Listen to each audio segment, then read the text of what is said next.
বিকাশদার coaching সেন্টারে সকলকে স্বাগত। আজ আমি আমার এই ভিডিওর মাধ্যমে কলিকাতা বিশ্ববিদ্যালয়ের দ্বিতীয় সেমিস্টারের শিক্ষাবিজ্ঞানের এমডিসি টু সাজেশান নিয়ে আলোচনা করব।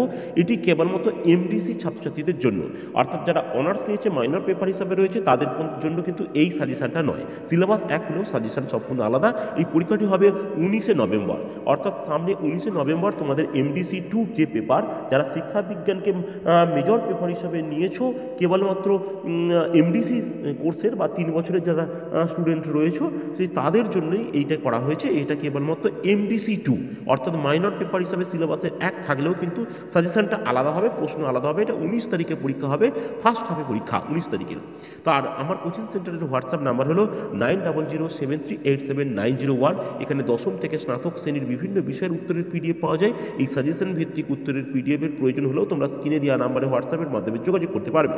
তোমাদের 75 নম্বরের লিখিত পরীক্ষা হবে। সেই 75 নম্বরের মধ্যে 3টি 10 নম্বরের প্রশ্নের উত্তর করতে হবে, যেখানে তোমাদের 4টি থাকবে, এবং 5টি 5 নম্বরের প্রশ্ন করতে হবে, যেখানে 6টি থাকবে, এবং 10টি 2 নম্বরের প্রশ্নের উত্তর করতে হবে।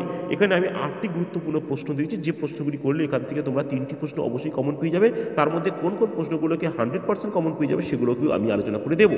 শিক্ষা মনোবিজ্ঞান কাকে বলে, এর প্রকৃতি ও পরিধি আলোচনা করো, এই প্রশ্নটি দেখে রাখা দরকার। শিক্ষা মনোবিজ্ঞানের গুরুত্ব আলোচনা করো। অন্তর্দৃষ্টিমূলক শিখন বা গেস্টাল তত্ত্বটি পরীক্ষা সাজে বুঝিয়ে দাও, গুরুত্বপূর্ণ প্রশ্ন।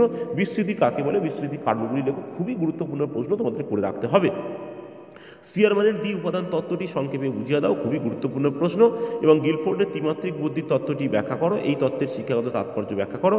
স্মরণের বিভিন্ন প্রক্রিয়াগুলি লেখো, স্মৃতির উন্নতির বিভিন্ন উপায়গুলি লেখো। এটি স্টার খুবই বেশি স্টার হবে, এটা শিওর তোমাদের পড়ার কথা, কিন্তু এখানে স্টার দিতে ভুলে গেছি।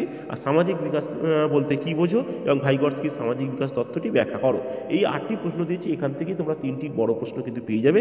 আর 5 নম্বরের প্রশ্ন 10টি দেওয়া রয়েছে, 10টির মধ্যে থেকেই তোমরা কমন পেয়ে যাবে 5টি প্রশ্ন। মনোবিজ্ঞানকে আচরণের বিজ্ঞান বলা হয় কেন, শিক্ষা ও মনোবিদ্যার পার্থক্য লেখো, খুবই গুরুত্বপূর্ণ প্রশ্ন।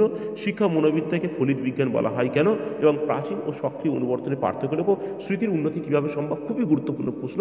বিস্মৃতির কারণগুলি লেখো, খুবই গুরুত্বপূর্ণ প্রশ্ন, শিওর পেয়ে যেতে পারো।